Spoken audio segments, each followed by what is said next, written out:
Stage आहे नक्की? बघा, आता जसं मी सांगितलं होतं की सितंबरमध्ये 42 सीटर एअरक्राफ्टसाठी DGCAने लायसन्स दिला होता. आता 42 सीटर एअरक्राफ्टला 72 सीटर एअरक्राफ्टच्या लायसन्समध्ये कन्वर्ट करण्यासाठी रिसर्टिफिकेशन लायसन्स DGCAकडे प्रलंबित आहे. हा रिसर्टिफिकेशनसाठी ज्या ज्या कागद पुरावे लागतात ते सगळे डिसेंबरमध्ये सोलापूर एअरपोर्टनी ऑलरेडी DGCAकडे सबमिट केलं आहे.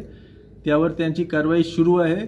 आम्हाला असा उम्मीद आहे की लवकरच ते DGCAचा जे रिसर्टिफिकेशन लायसन्स आहे तो मला प्राप्त झाला पाहिजे.